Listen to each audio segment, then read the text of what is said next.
Welcome to today's Explainer. We're jumping right into a seriously brilliant cognitive shortcut from Tom Sponheim's book, Flex Thinking. So Sponheim's whole philosophy, it's all about helping us step outside our mental boxes. You know, those rigid default assumptions we all just kind of carry around, so we can find elegant, non-obvious solutions to really complex problems. And today, we are zeroing in on one absolutely crucial solution pattern from his book. He calls it Put Up a Sale. All right, let's look at a highly relatable everyday problem. You're visiting a friend, you plop down on their couch, and you take your wallet out of your pocket just to get comfortable. But as you do it, you realize you need to make absolutely sure you don't leave that wallet behind when you head home. Now, our default assumption, our standard inside-the-box thinking, is usually to just try harder. We try so hard to force our brain to remember. We mentally repeat, don't forget the wallet, don't forget the wallet. But memory is fragile, right? And relying on it actually takes a surprising amount of mental energy. Well, the elegant life hack for the absent-minded among us is actually incredibly simple, and it requires literally zero extra brain power. You just take your car keys out and set them right next to, or even directly on top of, your wallet. And that's it. Assuming you drove to your friend's house, you physically cannot leave without picking up those keys. Problem solved. This little trick perfectly deconstructs what the source material calls a solution pattern, formally defined here as put up a sale. The core concept is profound, but honestly, it's so simple. It basically means having an intended action be powered by some existing force. So instead of exhausting yourself creating a brand new engine from scratch, like, trying to build a flawless memory system or setting 5 different alarms on your phone, you just look for a powerful force that's already in motion and you attach your goal to it. This wallet and keys trick brilliantly illustrates the core dynamic of this concept. Let's break down the metaphor a bit. Because you absolutely cannot drive home without your keys, that necessity acts as the wind. It's an unavoidable, guaranteed force. By placing your wallet with those keys, the wallet becomes the sail. Your wallet gets a completely free ride on the momentum of your need to drive home. You've solved the problem without expending any new energy at all. Pretty clever, right? Now, what's truly fascinating is how millions of years ago, nature completely mastered this exact pattern. Look at the dandelion. A plant obviously can't just uproot itself and walk down the street to plant its seeds. So rather than building an engine, it uses actual tiny sails on its seeds.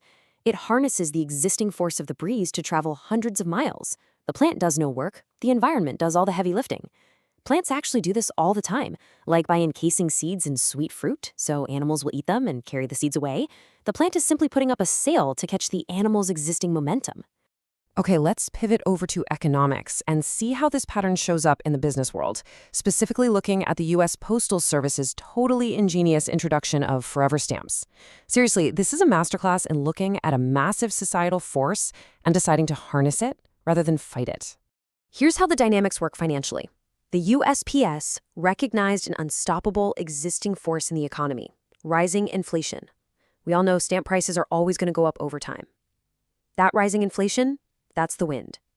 To harness it, they created the forever stamp as the sail. They encourage people to buy stamps in massive bulk right now to beat those future price hikes.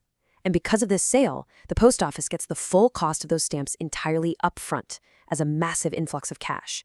They can immediately invest that money to generate additional revenue long before that stamp is ever actually used. So the crucial takeaway here is that you don't always have to build the engine, you just have to catch the momentum. We can see this beautifully applied in the digital era too. Take Alex Tay back in 2005 with the internet. Back then, the internet was rapidly expanding, and global media outlets were just completely desperate for quirky viral stories about the web. That massive news cycle was basically a hurricane-level wind just waiting to be caught. So what did he do? Alex set up a single web page with exactly 1 million pixels, offering to sell them as advertising space for exactly $1 each. Now, to power his sales, he didn't spend millions of dollars building some massive marketing engine. No way. Instead, by simply issuing a few well-timed press releases, he raised a tiny sale. The pure novelty of his idea caught that massive news media wind, the story went globally viral, and the site completely sold out, easily earning him a cool $1 million. He just let the media's hunger for content do all the heavy lifting. You can even find wins in everyday bureaucracy. Think about large institutions, their rules, and all their rigid procedures. These are massive, inflexible forces that are constantly in motion. The source material highlights a very cheeky, though definitely not recommended, trick for getting free postage that perfectly shows how you can use a strict bureaucratic rule as a wind. Okay, here is the secret of how this mischievous little hack works. Let's say you need to mail a letter locally, but you provide absolutely no stamp. Instead of writing your own return address, you write your intended recipient's address in the return address spot and drop it in the mail. By looking outside the mental box, you realize that the post office has a very strict, unbreakable rule. Unstamped mail is always returned to the sender. That rigid rule is the wind. By swapping the addresses, using that rule effectively returns the unstamped letter right to your intended recipient, entirely for free. Now please, seriously, do not actually do this. But it undeniably proves how an institutional habit can be harnessed to power your exact desired outcome.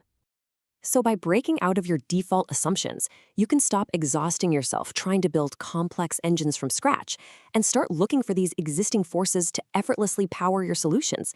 As we've seen today, these invisible winds are literally everywhere. In nature, it's actual literal wind or animal transport. In economics, it's macroeconomic forces like rising inflation. In the media, it's news cycles and public relations trends.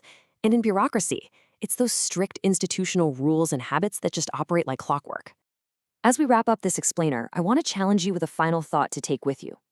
Look around your own work, your projects, your daily routines. Where are you currently pushing a heavy boulder up a hill, trying to force a solution?